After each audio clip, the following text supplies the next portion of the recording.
From the heartland of America, focused on God, family, and country, the mouthpiece of the Midwest. This is Dale Carter's America. Welcome back to the podcast. We have so much to talk about today. This is a great time to be in the great Midwest. I am sporting my Kansas City Royals World Series pullover from 2015. The Royals go from 106 losses last year to making the playoffs. This episode's going to drop on Wednesday. Quite frankly, they may be out of it, Kurt, by Wednesday. Because they play 3 games in Baltimore. If it goes to 3, that's the wild card round, and the bullpen not that good. But hey, they made the playoffs after 106 losses last year. The Chiefs are the Chiefs. I mean, just keep winning despite shooting themselves in the foot a lot. So I'm a happy guy coming out of my birthday weekend. Yeah, happy birthday. Yeah, I mean, a lot of good things, a lot of positive things. Your birthday was Friday? It was Friday. Nice. I was actually born on a Friday. So how neat that my 61st birthday actually happened on a Friday. So kind of a low-key weekend for me, but a lot of news that we're going to get to today on the podcast. And I am Dale Carter, in case you didn't know. He is Kurt Wheeler, and we are the team that bring you Dale Carter's America. And you can help us spread the word in so many ways. That's right. Make sure you are subscribed wherever you're watching this. If you're checking it out on YouTube or Rumble, for the video version, see all the clips and see our beautiful faces. Make sure you subscribe, like, comment. If you drop a comment, it really helps with the algorithm. And share the video on Facebook or show it to your friends. And then the audio-only version you can find on Spotify, Apple Podcasts, wherever you get your podcasts. And then make sure to follow us on Facebook as well. And you never know who's going to come in the door of the podcast studio. I know. I actually put the light on this time, and I guess it doesn't matter. People just... The light on the outside of the door doesn't mean anything to a lot of people. So there you go. We have an event coming up that we want you to circle the date for. This is something that we're only going to invite the podcast audience to. So it's October the 29th. You won't hear this on KFKF because we're footing the bill for the pizza, but we're going to do a podcast listener appreciation event. I've sent some invitations out for some special guests. Could be a really fun night because it's going to be at Funhouse Pizza at their location in Lee's Summit.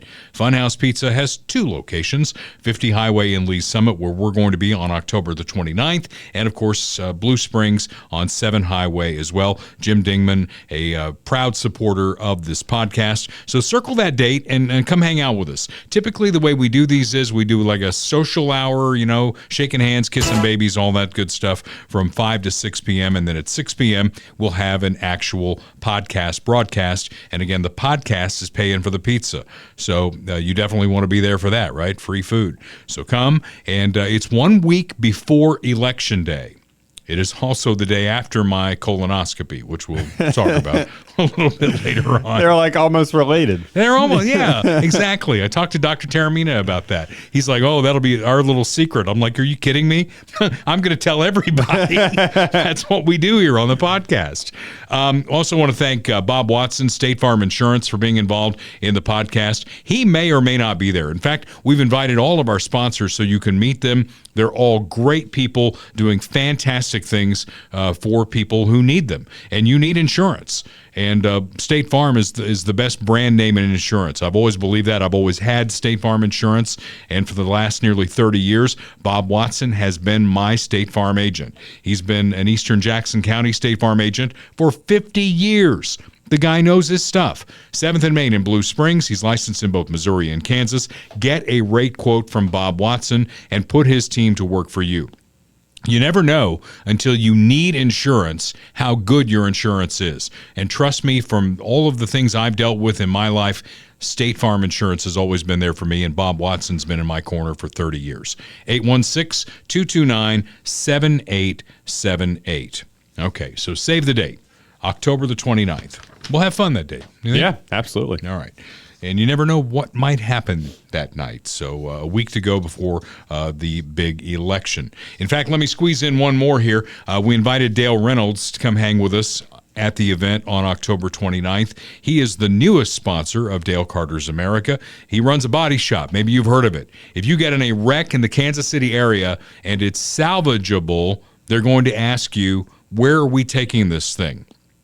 And your answer to that should be Dale's Body Shop in Blue Springs. He does work all over the Kansas City metro area. In fact, when police cars get damaged on the Kansas side, they take them to Dale's in Blue Springs. He's that good with a terrific reputation. He's been around for 37 years fixing cars that you have wrecked. And yes, I have personal experience here too. I've wrecked my vehicles. When they leave Dale's Body Shop in Blue Springs, they leave showroom new. So again, if you wreck your car and they say, where are we taking this thing? Dale's Body Shop in Blue Springs. If you can remember Dale Carter's America, you can remember Dale's Body Shop, right? Yep. The two of us live in Blue Springs. He's the guy who knows about cars. I'm the guy who wrecks them from time to time. Okay, so here we go. 5 more weeks to go in this hideous campaign. Where is the campaign today? What do you think? Well, we can look at, I don't know how seriously we want to take polling, but this is on 270towin.com. And 270 is the magic number in the Electoral College to win the presidency. Correct. Yeah, so this website sort of aggregates polls, recent polls that have happened and breaks it down by national and then per state. So national, according to this website, this says average of 10 polls, last poll September 27th, Harris up 3.6%, 49.3 to 45.7 with 5% undecided. That's national? National average, okay. Yep. Arizona, Trump up 1.9, Georgia, Trump up 1, Michigan, Harris up 1.5, Nevada, Harris up 2.4, North Carolina basically tied, Pennsylvania, Harris up 0.5. So, I mean, a lot of the swing states are very close. They're basically tied at this point. So, if you were running either one of these campaigns, why in the world would you run television commercials anywhere but those 6 swing states? Yeah. I mean, Missouri's going to go up red. Kansas is going to go up red. My home state of Indiana is going to go up red. We know California's going to be blue. New York's going to be blue. I just don't understand why they run advertising outside of that. Yet yesterday I was watching the Chiefs game. We record this on Monday, and there's a Kamala Harris spot right in the middle of the Chiefs game. Yeah. Doesn't do her. It was probably a network spot, but why would you make a network buy that's going to run all over the country because that was the national game, right, when the game for you is to get to 270, and all that matters are states like Michigan and Georgia and Arizona, the list that we go through every week? I mean, I think they just have a lot of money to spend, and they get these national ad buys because they're going to hit those people. Maybe they're traveling. Maybe they're in a different state at the time or whatever, or maybe they just want to get the word out to everybody, and then those people talk to their friends in the swing states or whatever. There's reasons, but I think it's just money. They just have money to burn, and they buy the big national ad buys because they can. Well, if Kamala keeps running commercials and shows that I watch with my wife, I may need a new TV, because while I'm a lover, not a fighter, she may well throw a brick through the TV. She's like, yeah. And she uses very salty language, too, as she's doing it. And we know I never do that. No, never. So I wanted to talk about Trump in radio terms, because I thought about this, and it was an analogy that I came up with in my own head. And you may listen to this, Kurt, and say, what the hell is that guy smoking? But I thought about it in terms of a record that we would play on a radio station. And Trump, when he came along in 2016, I would say that he was kind of like a novelty record. Okay? If you think about novelty records that country stations play, one that comes to mind is Achy Breaky Heart by Billy Ray Cyrus. Okay? Kind of a novelty record. And we were at a time in this country where it was like, the old ways just aren't cutting it. And here was a guy who was fresh, who was like, I'm going to shake up the establishment. He's going to be the outsider who's going to come in. And a lot of people out there were like, oh, yeah, because Hillary is just, well, frankly, she's Hillary. And a lot of people didn't like her. But here's this Donald Trump guy, and again, like a novelty record, goes right to the top of the chart. He wins. We have 4 years of the novelty record. There's something in research that we do for radio stations called burn. You research the music that you play, and the burn factor is, oh my God, if I hear it one more time, I'm going to throw a brick through my TV. And I think that Donald Trump had a high burn factor. If he were a record, high burn factor. And so the country, 4 years later, first of all, we were dealing with COVID and all that, and here came Joe Biden. And Joe Biden said, hey, I'm just old Joe, working class from Scranton. I'm the guy who's going to bring normal back to this country. And enough people in the middle kind of bought that. And they said, let's put the novelty record away for a while. Of course, it was all a lie, because when Joe Biden got in, he said, I'm going to bring the country together, and he did everything he could to tear it apart, and that's why we're where we are 4 years later. So when you're running a radio station and you've got a record that's got high burn, people are sick and sick and sick of it, what do you do with that record? As a programmer, you slow it down. And then all of a sudden, people are like, I think I want to hear that record again. And so here comes Trump again. So I say all of this because looking back at elections past, I'm a guy who can look at it from 30,000 feet and say, yeah, I kind of get it. Let's look at some of those. Jimmy Carter comes in. The mood of the nation went through the floor, and Jimmy tried to sell that. He went on television and he said, hey, this is it. This is as good as we're ever going to be. You just have to deal with it. The great malaise is what they called it. And along came Ronald Reagan, who promised something better, who made us feel good about being Americans. And we went with Ronald Reagan, so big, in fact, that he won every state except Minnesota when he ran for re-election in 1984. So you kind of get that. You looking back, in hindsight, you can look at it and say, yeah, I kind of get why that happened. Go to George H.W. Bush running against Bill Clinton. The economy was in the shitter. And looking back on it, you can kind of see why Bill Clinton, with James Carville in his ear, saying it's the economy stupid. It's the economy stupid. And Bill Clinton's a smart politician. You may not agree with him on much, but he's a smart politician. And so looking back on it, that kind of makes sense. All of these elections kind of make sense if you think about it. Just think about where we were as a country when that happened. Barack Obama comes along. Doesn't have a whole lot of experience, but hey, the country was ready for a black man to be elected president, and he won. So looking back on that, that kind of makes sense. I say all that, Kurt, to say this. If Kamala Harris wins this election, I'm not going to get it. I'm not going to understand it, because she's part of the team that brought us to where we are today. And if she finds a way to craft a very narrow line here that says, yes, I'm part of the administration, but I'm also the change factor. If she finds a way to do that, I don't think I'm going to understand that. Yeah, it's just an extension of the anti-Trump vote.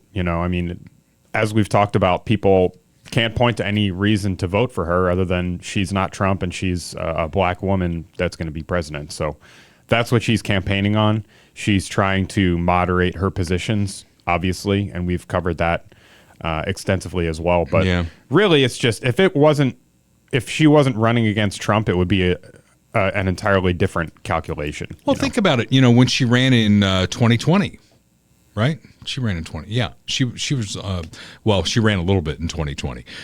She got out before the first primary. Even Democrats didn't want her. But here she is, and here we go. So we'll see how it shakes out in like 5 weeks, because we're at 5 weeks to go in this campaign.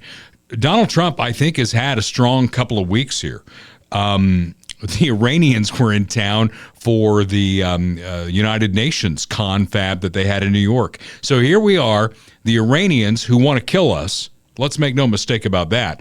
They look at Israel as a speed bump on their way to the United States. And we're protecting their president in New York because he's a high-value VIP. And he's the same guy who is, working behind the scenes to make sure Donald Trump doesn't win and may well be behind assassination attempts on the former president. So Donald Trump goes on stage. Do we have this? Yeah. Because this is so good. He uses a term that, honestly, I hadn't heard since I used to watch the Looney Tunes cartoons on Saturday mornings.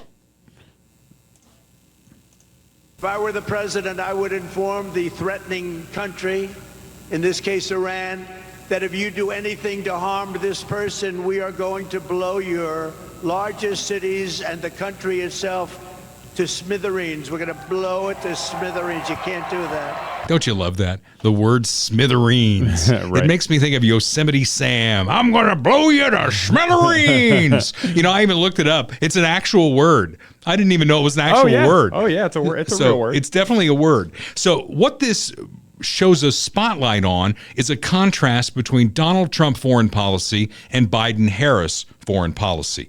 I mean, look at how the world was essentially at peace when Donald Trump was president. He got us out of that hideous Iran nuclear deal. What's the first thing Joe Biden did? Of course, after he trashed all of Trump's executive orders, he got us right back in with the Iranians.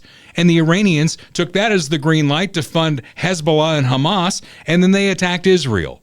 That's where we are today, and that's Joe Biden foreign policy. And it's crystal clear when you get Donald Trump on stage and he tells the Iranians, not only am I going to come back out of that deal again, but if you do anything, I'm going to blow your biggest towns to smithereens. Right. And they believe it.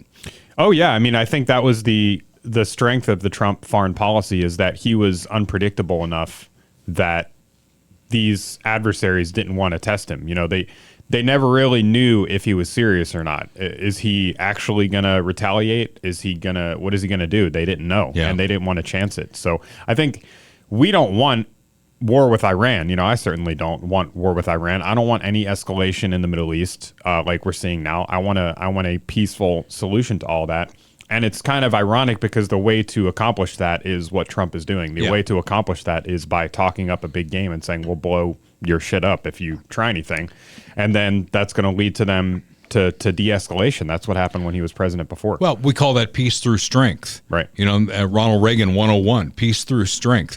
When your enemies and the thugs of this world sense weakness, that's when they attack. Right? That's when Vladimir Putin goes into Ukraine. He's like, God, I mean, when he saw our withdrawal from Afghanistan, he said, boy, the green light's on. I'm going right into Ukraine, and Joe Biden isn't going to do a damn thing about it. Yep. And that's where we are today. You had, with Trump, the Abraham Accords. All of a sudden, think about Israel. And I think about Israel a lot because they're a democracy right there in the Middle East. And it's a country about the size of New Jersey, and New Jersey's an apt comparison because it's kind of shaped like New Jersey. Just think of New Jersey with countries all around it who hate them. Donald Trump started working with those countries around Israel and established the Abraham Accords, and peace was happening before Joe Biden got back in bed with the Iranians. And we know what's happened since then. Yeah, that's a pretty good overlay, if you will. Actually, New Jersey's bigger than Israel, but it's kind of the same shape. Yeah, it's really small. You forget about that. Yeah. Now, just imagine, okay, there's New Jersey. You got New York lobbing missiles at it. You got Pennsylvania lobbing missiles at it. Delaware lobbing missiles at it. And you're the only democracy. The odds are definitely not in your favor, but I wouldn't screw with the Israelis because apparently they can blow up your shit and you don't even see it coming. Kind of like, hey, cell phone, it's for you. Kaboom! And you'd get blown to smithereens. I think we should try and work smithereens into the language as much as we can. We could just title the episode Smithereens. Somehow I see that happening. All right, so then Kamala Harris, she's continuing her rope-a-dope strategy. I swear to God, every question you ask her, the answer is the same. Well, I was a middle-class kid. That's her rope-a-dope strategy. She's not going to answer any question. And Stephanie Ruhle over at MSNBC invites her to come on to have an in-depth interview. Did we get anything out of that? Oh, just pulled this clip. Let's see what But not all unions says. have gotten behind you. I want to understand, when the Teamsters decided not to endorse you, what was their reasoning? What are they looking for? Well, let me go back to our just previous conversation. I'm very proud to have the endorsement of the steelworkers and almost every other major union in America, because I stand Look at her by face. workers. Oh, yeah, I love you so much, Kamala. The importance Mwah. of being able to join a union and to understand the benefit and the value of unions. And I understand the importance of investing in new industries and working actively with the private sector to grow our economy. But I'm asking because there's this idea we want something more from her. Yeah. Her outfit is hideous. Yeah, but she's like going after her again. You didn't answer my question. What is it? Well, here's the thing, that back to your point about... I like the set too. They're like, what is that? It looks like a back room somewhere. Yeah, they're in like a workshop or something like that. There's a ladder. There's some 2x4s. American flag. Some kind of machine right there that does something or other. I'm sure Kamala can tell you about what all this stuff does. I'm sure she can. Previous election cycles, Donald Trump made a whole lot of promises that he did not meet, and one would argue broke. But not all you. Yeah. There you go. So she doesn't answer any question straight on, and even Stephanie Ruhle tried to ask her again, and it didn't happen. You want to move on to the border, or you got more with Stephanie? Nah, we can move on. Okay. So she finally visited the border. Of course, she didn't go to Texas. She was smart enough to go to the state that's still in play there, which is Arizona. But that, I don't think, is where the multitudes are coming across. I think you need to go to Texas for that. Yeah. But she did visit the border. And I'm just curious what you think as an observer of all this. Was this smart to go to the border?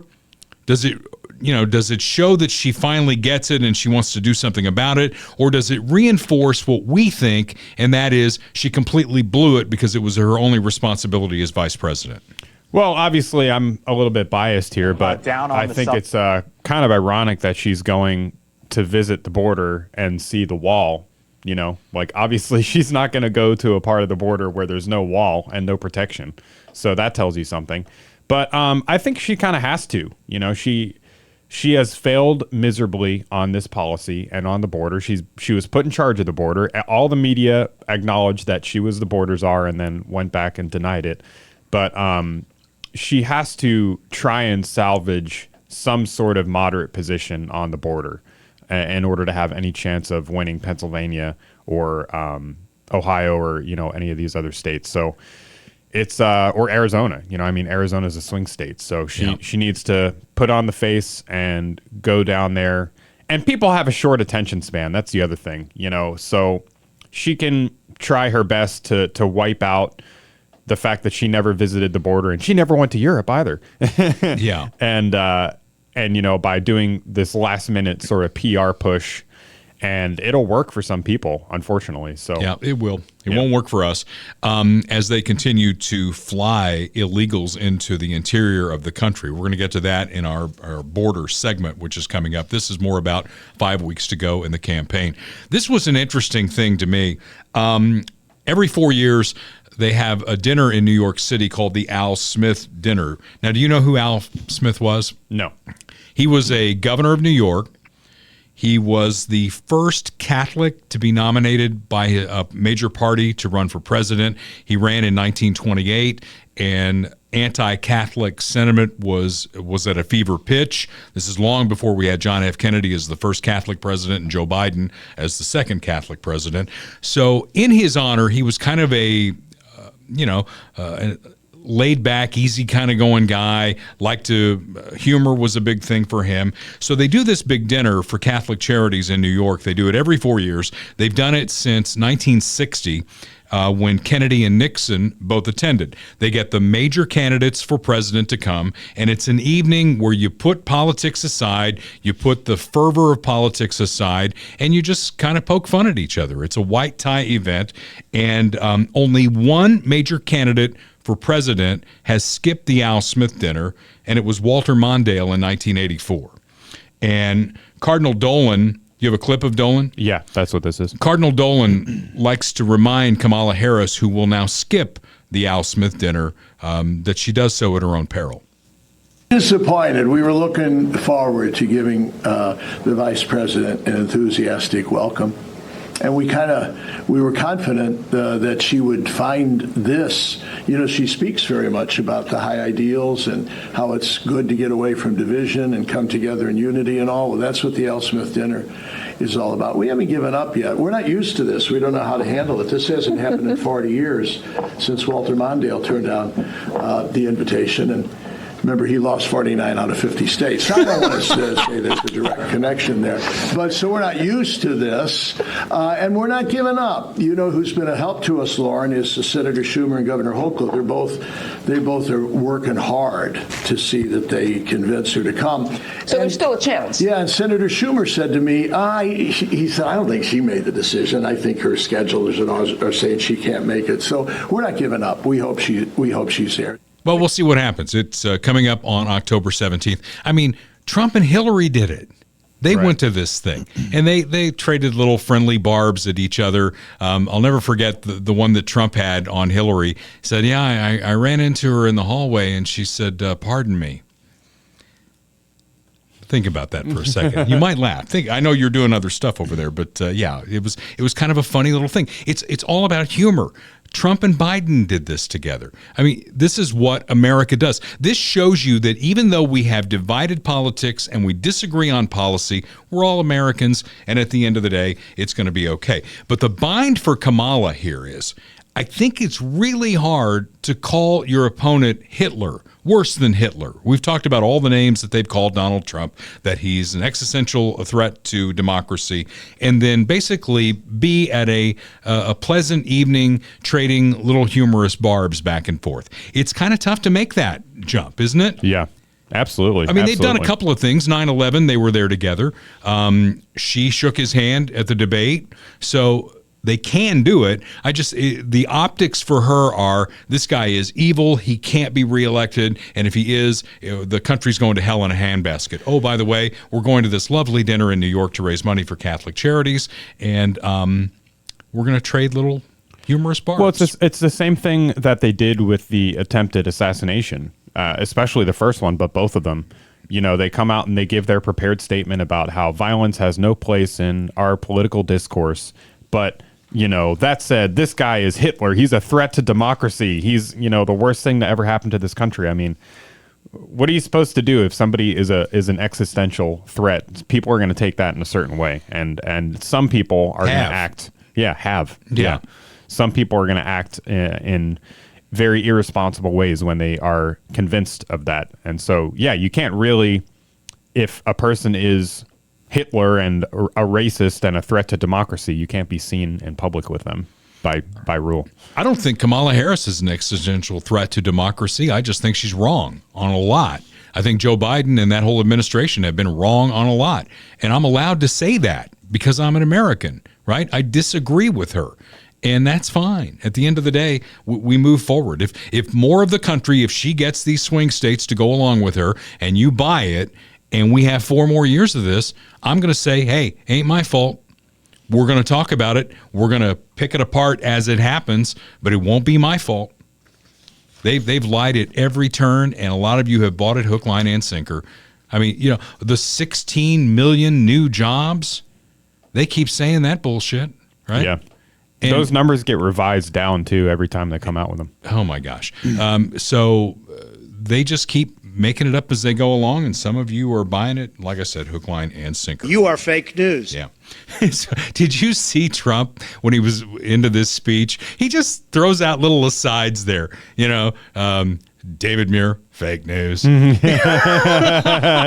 It's almost like he's got Tourette's. Yeah. Right? Yeah, some of the old Trump is starting to come back in some of these speeches, you know, particularly when he's off prompter at the rallies and things. He's in front of, you know, tens of thousands of screaming fans, and he gets to kind of do his stand-up routine. So we love that about Trump. She said she worked at McDonald's, you know, sweating over the fryer. I'd like to see that. Yeah. Are you looking for it? I'll see if I can find it. Keep. All right. Well, let's talk about this first, and that's Dr. Mark Taramina at Midwest GI Health and Wellness. I got the call. It's time for my not first, but second colonoscopy, and that is going to happen at Midwest GI Health and Wellness. And ironically, it's going to happen on October the 28th, which is why we're having the listener appreciation event on October 29th, where we're going to celebrate with pizza. But it's going to come after I go through the prep and then get my colonoscopy, hopefully get the really good news from Dr. Mark Taramina, and won't have to mess with it again for another 10 years. Are you 45 or older? It's time to get your colonoscopy. Get it scheduled. It's quick, it's easy, and it could save your life. We talk about this. Colon cancer is a killer, but if you catch it early, you can defeat it. And that's what Dr. Mark Taormina has dedicated his life to with Midwest GI Health and Wellness. Give him a call or get that 45 or older who hasn't had their first colonoscopy yet. Get them to call Midwest GI Health and Wellness. They'll take you through it. It's quick and easy. 816-836-2200 on the web at midwestgihealth.com. And we're going to be at my colonoscopy. We might film parts of it. We'll see. You know, my wife's a little worried about all that, so I'll let you work that out with her. Oh, now I got it. I got to advocate on your behalf so we can film your colonoscopy. All right, before I jump to the next little commercial thing, let's run Trump here. Trump, unscripted, and see if you think he's got Tourette's, where he goes, you know, David Muir, fake news. I think this is the McDonald's bit. Okay. No, she made it up. She's a liar. She doesn't work at McDonald's. She said she worked at McDonald's, right? Right. Right? She worked at McDonald's and she was working so hard. There's only one problem. She didn't work at McDonald's. She's a liar. Liar.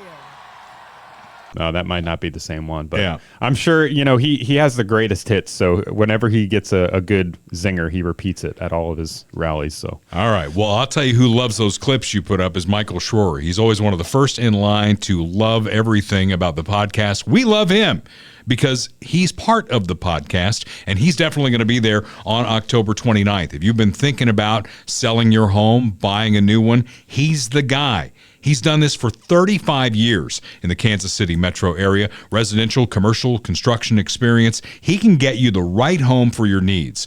If it's your first home, your forever home, land to build your dream home on, something in between, Michael Schroer is your contact. He's licensed in both Missouri and Kansas. Reach out to him, 816-783-5800. 783-5800, 816. Real Estate Pro, RE/MAX Heritage, right there in Lee's Summit. He's ready to help you find that next dream home. In fact, you can talk about it with him October 29th at Funhouse Pizza, the big podcast listener appreciation show. Some of the names we're trying to get for special guests that night are going to be big. It's going to be big. It's going to be huge, yeah. Huge. He won't be there. We could invite him. I don't know. Yeah. Missouri's not really a swing state. A week Send to go a note. before the election, he probably needs to be somewhere else. All right. Crime, punishment, and the border.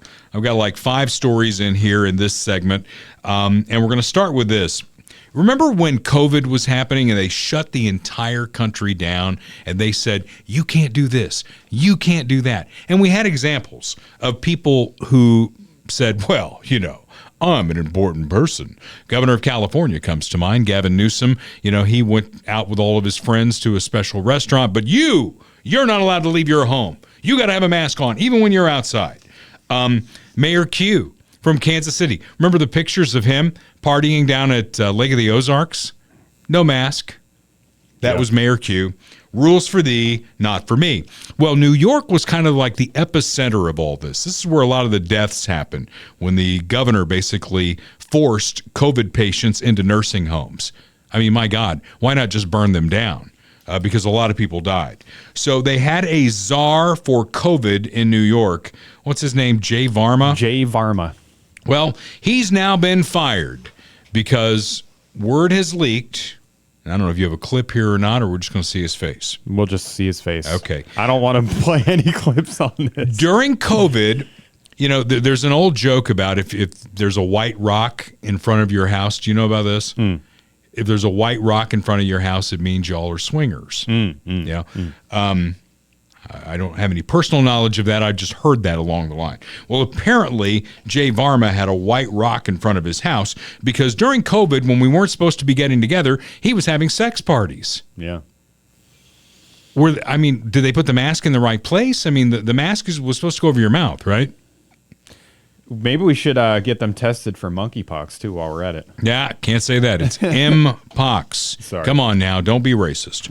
All right. So the New York COVID czar has been fired because he admitted that, hey, I needed a release. These were tense times. And this was my release, was, you know, gathering a bunch of my friends. And they used to call it a Prel party. Have you ever heard of a Prel party? I'm telling you what, man, I educate you on this podcast like none other. A Prell party. And again, I've never been to one, but I've heard about them. You cover all. What are you Googling it? No, is this a bad idea? You cover all of the furniture in the room with plastic, and then you get like all kinds of containers of Prell, and you just squirt them everywhere, all over the furniture, and then everybody gets naked and jumps in a pile. Is it like the shampoo? Is it Google Prell? Yeah, I guess. Oh God, is Prell party a thing? Or was that just in Indiana when I was in college? Oh, man. No? Got nothing on that? I'm not looking too far into it. Okay, fine. Speaking of New York, Mayor Adams indicted for accepting donations from Turkey.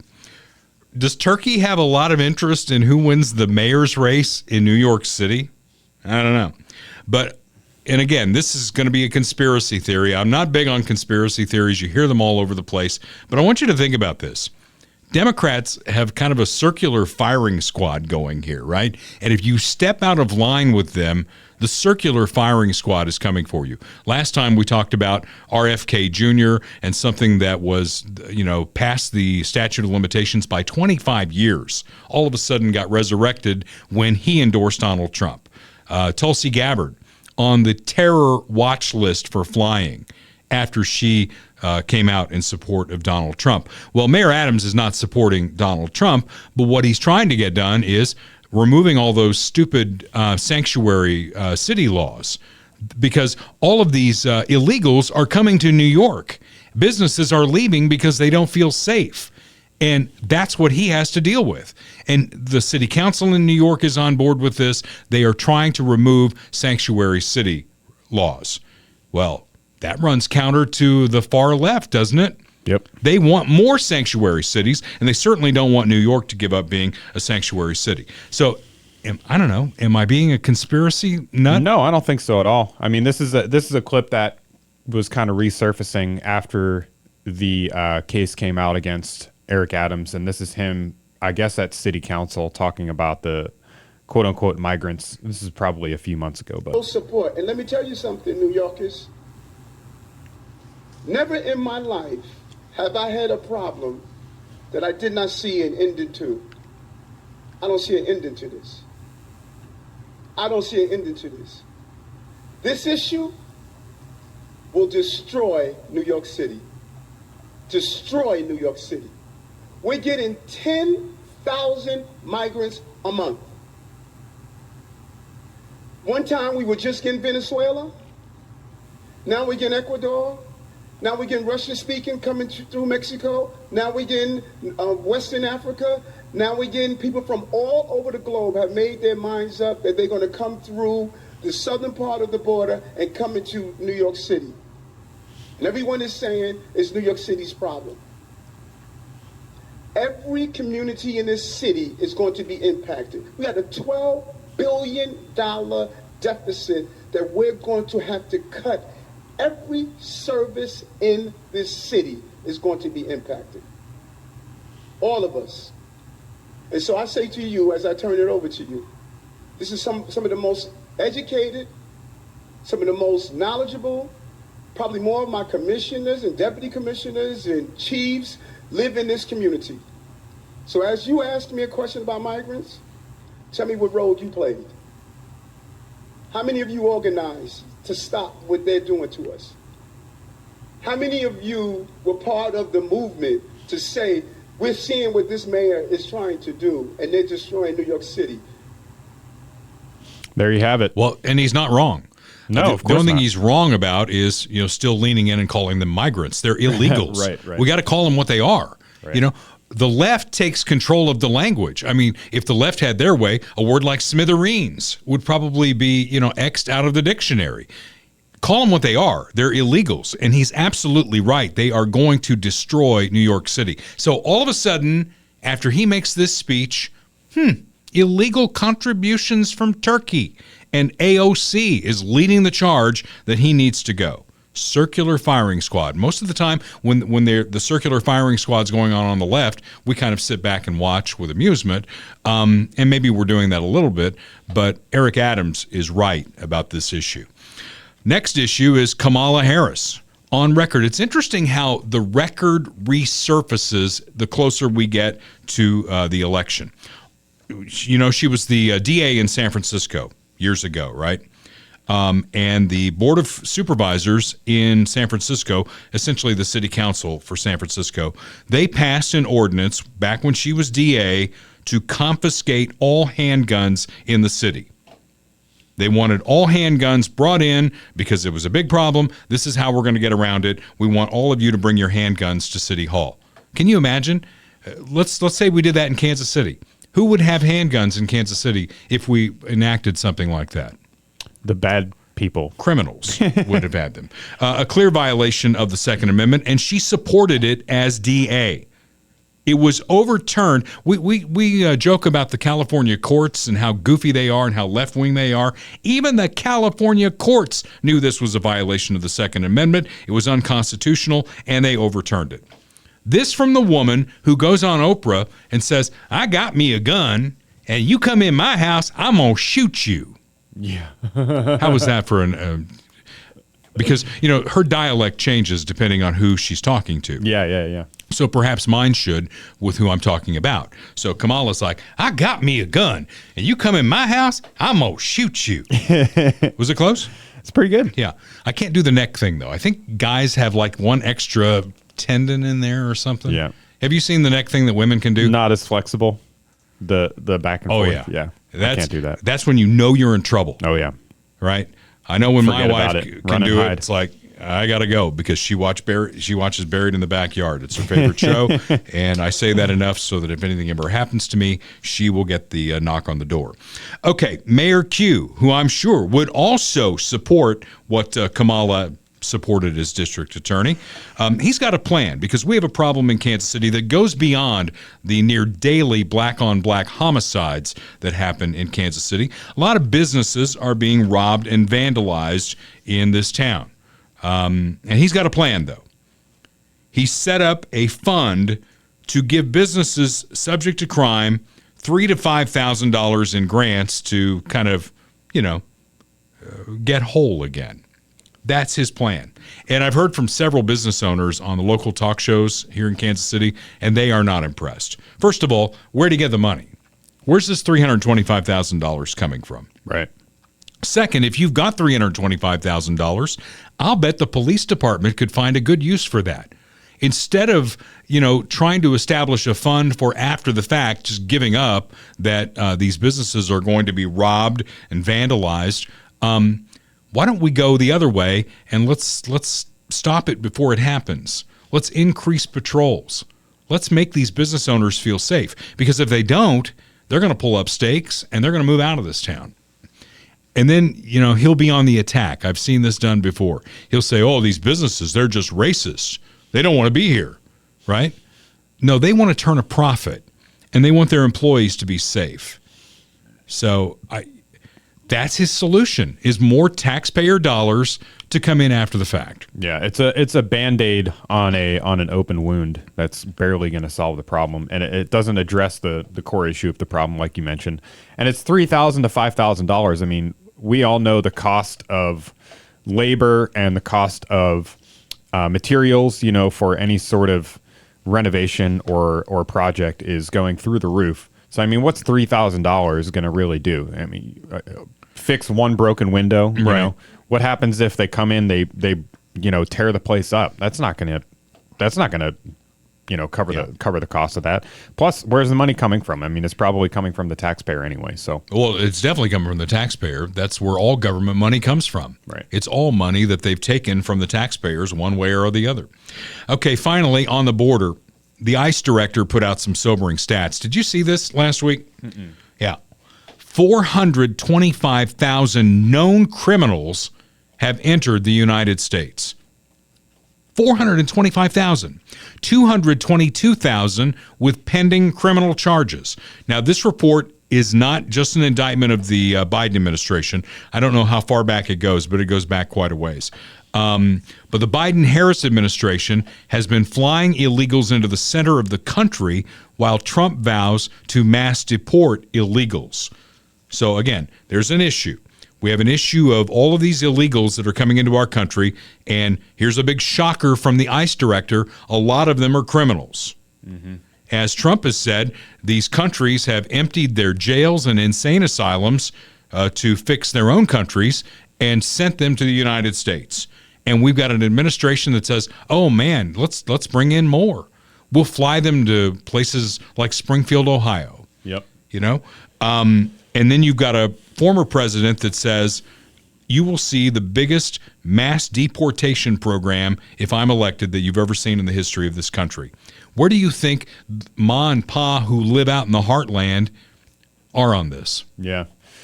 Yeah, it's really troubling stuff. This is from borderreport.com. ICE Deputy Director Patrick Lechnichter, I don't know. By a vowel? Yeah, by a vowel. Sent a letter Wednesday to U.S. Rep. Tony Gonzalez saying as of July 21st, there were 662,566 non-citizens with criminal histories on the agency's non-detained docket, meaning they are not detained while they await immigration proceedings. Of those, 435,719 are convicted criminals, and 226,847 have pending criminal charges. And these are the ones we know about, Kurt. Right. What about the ones we don't know about? And there are millions of those that we don't know about. Oh, yeah. Yeah, I mean, we don't even know how many people have come in because there's no accurate reporting on that. So if we don't know how many people are coming in, how can we know how many of them are actually dangerous or have criminal records or any of this? And think about the stories that we do know in terms of those who have been raped and murdered in this country by illegals who would not be here if we had a stronger policy at the border. And don't even throw that bipartisan bill in my face, because that thing was garbage from the get-go. And all it did, the only immigration portion of it was to codify some of what they've already done. Is bring in more people and a pathway to amnesty. That's not what we need right now. We need to secure the southern border and then fix long-term immigration in this country. They're doing it bass-backwards, and I think Trump is right on this particular issue. And I think it's going to be a big issue on Election Day. We'll just see which way it goes. Yeah, and the media is already playing cover just based on a quick Google search on this specific topic with the letter. Here's a headline from CBS News. Trump and allies mischaracterize data on immigrants with criminal convictions. Here's context on what the numbers actually show. So they're already playing cover for the Kamala campaign.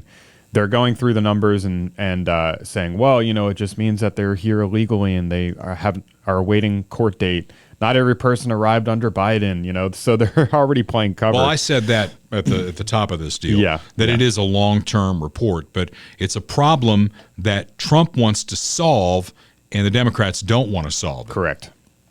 So, if you got a problem with your roof, you need a solution. You need it pronto. And that's where my friend Austin Watterson and his fine company, Royal Roofing and Solar, come in. They did the roof on my house at Casa del Carter, and it still looks fantastic. It's going to be the last roof I ever put on that house. And if this is your forever home, I want you to consider solar. And when you consider solar, talk to the folks at Royal Roofing and Solar before you sign a contract with anybody else. Mike Dale's been a guest on this show. He is the solar guy at Royal Roofing and Solar. He'll take you through the 15, 16 questions that you need answers to before you commit to solar with anybody.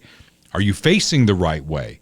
Do you have a system that's going to meet your needs? These are questions that Mike Dale can answer. And if you want to go solar and free yourself from the ever-increasing prices at Evergy, they're the people to talk to. 816-540-7057. Solarbyroyal.com gets you to those questions. RoyalContractingKC.com for everything else. One phone number ties it together. That's 816-540-7057. Please keep Austin's son in your prayers.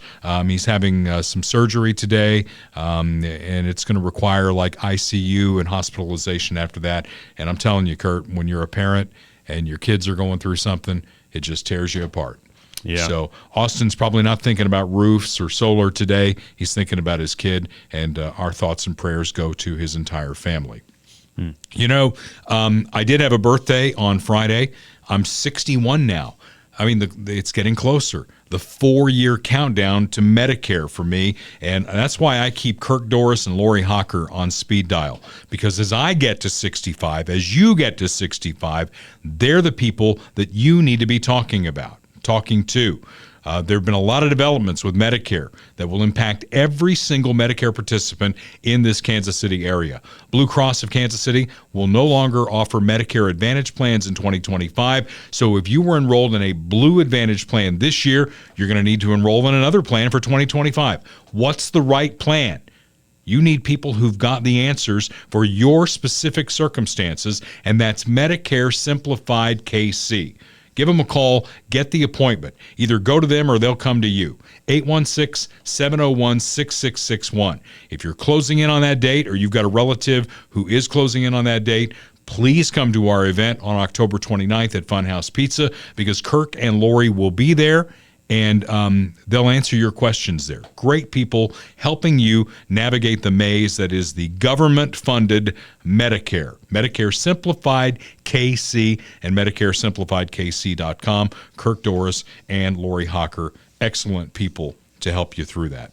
Tremendous people. So in the wake of the latest softball interview from MSNBC, there are examples of some in the traditional media that are waking up. Because as far left as MSNBC is, CNN kind of sees itself in the middle. Not Fox on the right, not MSNBC on the left. They've been a pretty left-wing outlet, but there are people there who are sounding the alarm. Scott Jennings, I don't know much about him, but I see his clips all the time. Do you know who he is and what his background is? I don't. I know they bring him on CNN, I think, as sort of the dissenting opinion a lot of times. Yeah. I don't know if he's genuinely a conservative or a Republican. Well, at least that's something that they're trying to do, is have a dissenting opinion over there. MSNBC doesn't even make that effort. Fox News makes that effort. They've got liberals who are on the 5. They've got 1 out of 5 who's on the 5, and they do bring in both sides. A lot of Democrats make appearances on Fox News. You'd never see a Republican on MSNBC. So what is Scott Jennings up to? What do we got? So there is a vice presidential debate happening tomorrow, Tuesday, which will be over by the time this podcast comes out, but we'll have to recap next week. And he has some choice words for Mr. Walz here. Well, Walz is a buffoon. I'm sorry. This guy, he's the only school teacher in America who brags that none of his students can get into an Ivy League school. I had 24 kids in my high school class, and none of them went to Yale. He's had one consequential press interaction with our Dana Bash, who asked him about the fabrications in his own resume, and his answer was essentially, me no understand words good. My wife, the English teacher, told me my grammar's not always correct, but again, I mean, he's a buffoon. He's on a free ride for running under Harris. He gets very little press. They don't let him talk to the press for a reason. I want one thing out of this debate. I want J.D. Vance to go out there and get under his skin. He has legendary hot, short temper. A lot of governors do, but apparently he does. I want J.D. Vance to go out there and have him explain why he is denigrating J.D. Vance's story. Small-town America ends up making something better out of his life, which is something we should want for every kid. Well, Walz is a buffoon. Yeah. Well, at least he's out there holding up the flag and making them have to answer for stuff like that. Yeah, and you can hear the other panelists like, oh, okay, all right, that's enough. That's enough out of you. Yeah. We need to get some good liberals in here. CBS, this shocked me, is going to run a female-targeted conservative talk show to counter The View with Elizabeth Hasselbeck and Megyn Kelly. I know you're not really a Megyn Kelly fan. Elizabeth Hasselbeck was on The View, right, at one point? I don't know. Yeah. Well, they're going to call it A New Era of Conservative Women. It's not yet titled. It will premiere in early 2025. It'll be interesting to see what happens, especially if they run it right up against The View, because what's happened, in television anyway and radio, liberal shows versus conservative shows. And you can go from Rush Limbaugh to Greg Gutfeld. Just destroy liberals in the ratings. Now, why do you think that is? Do you have any thoughts? Because I do. Well, I'm trying to find more information about the show. Did they just make an announcement? They did, okay. and they don't have a target date for it. It's going to be early 2025. Gotcha.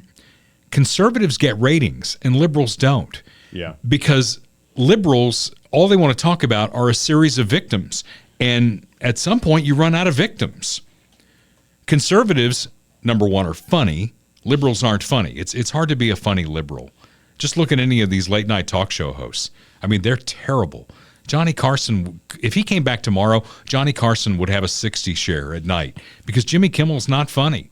Jimmy Kimmel's the worst one. I think he's terribly unfunny. Yeah. I mean, John Oliver is a total shit lib, but he's actually talented and he is pretty funny.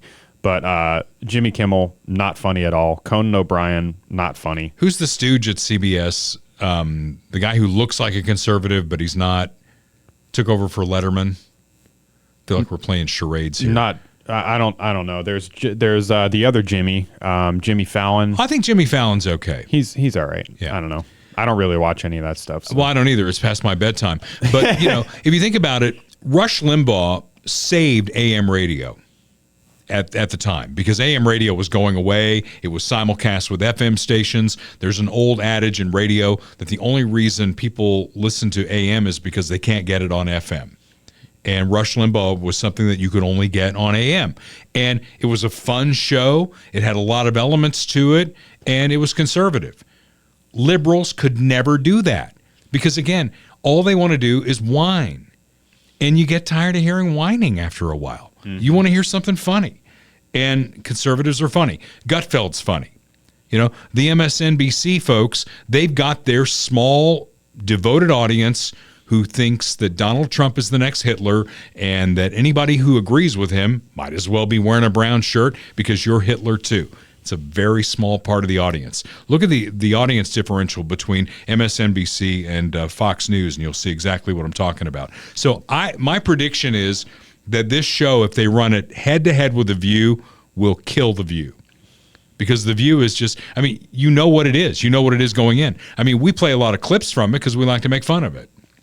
Yeah, it's pretty much fodder at this point. Yeah. But, they do get ratings because they cater to women, and women are, not all, of course, but, they respond more positively to that sort of emotional programming. So. Well, we'll see what Elizabeth Hasselbeck and Megyn Kelly are able to pull off there in early 2025. We will keep a watchful eye on that.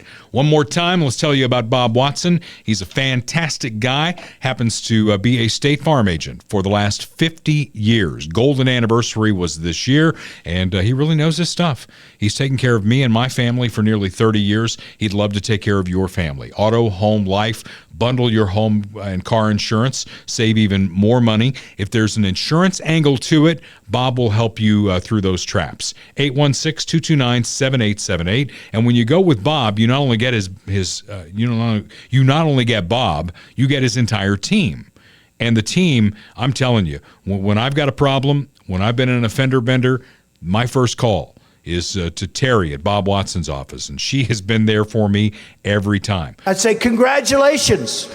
When my kids get into whatever scrape, when something happens to my house, they are my first call. It's not some 800 number where the person you're talking to, English might be their fourth language. I want to talk to somebody who gets me, who understands what I'm going through, and knows the area. And that's Bob Watson and his team. Licensed in Missouri and Kansas. Again, 816-229-7878. Call and get a rate quote. He's not going to let you down. I promise you that. Okay, we have had, since I started the podcast with you, the Democrat playbook. And the Democrat playbook came from just my observations of any time you were interviewing a Democrat, their responses to the questions were all pretty much under one of 5 categories. And I'll go through them because we're going to add a 6th play to the playbook officially. So play number 1, it's racist. It's play number 1 because they use it a lot. And conservatives fall into this trap all the time. It's like, oh my gosh, I don't want to offend anybody and that's what they've got. That's their go-to every time. It's racist. That's racist. When I was doing my Kamala Harris impersonation in front of a black audience, she speaks very well. She puts a lot of words together, but she speaks very well like, a Midwestern anchor, for instance, until she gets with her people there, and then she turns into this. Come in my house, I'm going to shoot you. We're going to win in 2024. Hillary did that too, remember? Yeah. I don't feel no ways tired. Pretty close, right? That was good. Yeah. So that's play number one. Play number two, and they love this one too. Somebody has something you don't have, and that's not fair. Every time Joe Biden says, the rich need to pay their fair share, that's the exercise of play number two. Somebody has something you don't have, and that's not fair. 3, they toed out a lot too, global warming / climate change. Anytime you want to get a new gas range for your house, gas water heater, you want to go buy a gas-powered vehicle, you are killing the planet. So global warming / climate change, that's number 3. Number 4 is it's Trump's fault. They use that one a lot too. Anything, it's Trump's fault. In fact, you would almost think that Kamala Harris is running against Donald Trump as the incumbent president because she's going to fix everything that's wrong. I love it when Trump says, if it's so bad, why haven't you done anything in the last 3.5 years? That's a great comeback to that because she wants America to believe, and some of them are idiots and they will believe this, they want you to believe that Kamala Harris is running against Donald Trump. So it's Trump's fault. That's play number 4. And the catch-all play number 5 has been nothing to see here. Joe Biden seems to be declining from a mental standpoint.